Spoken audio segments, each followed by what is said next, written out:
So what would your message be to Rahul Gandhi? I have nothing to say to him. Well, and I don't think anyone in this audience has anything to say to him either.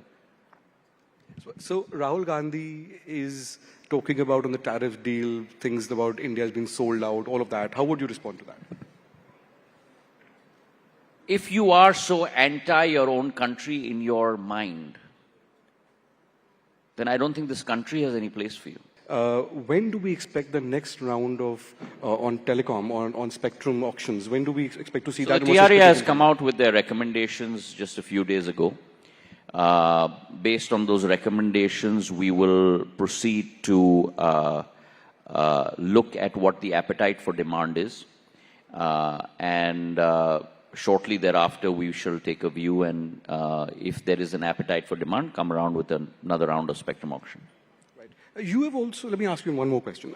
You've also said on record, and you've recently argued, that AI could contribute somewhere around $950 billion of India's GDP by 2030. How would that happen, and what is your view on the big fear that jobs will go? So what's going to happen with AI is my belief, putting on my hat as an economist and less of that of a politician, is that you will see what, from an economic perspective, has been the concept of creative destruction.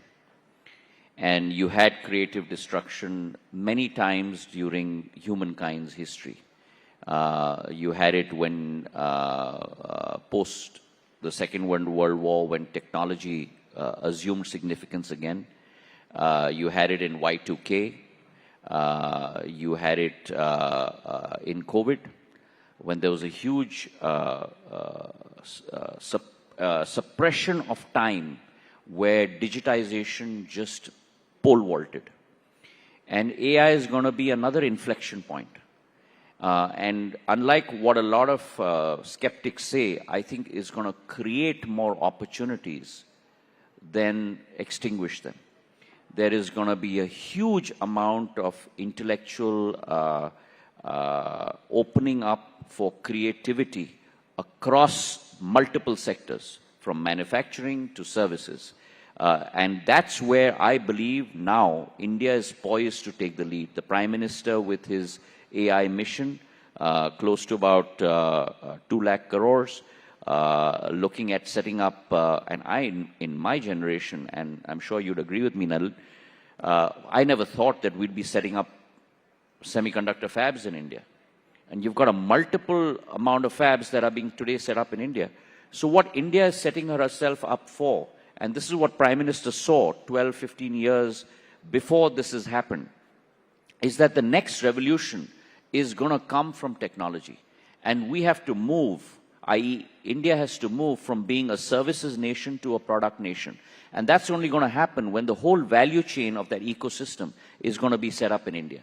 So all the way from chips and semiconductors to LLM models, to making sure you productize on the telecom equipment side, which is why we've got our own India 4G stack now with BSNL. So India is positioning herself for this new revolution that is already on the anvil. And I believe that that is what is going to move us to the forefront. And India is going to become what she was almost 2,000 years ago, where she contributed 25% of the world's GDP.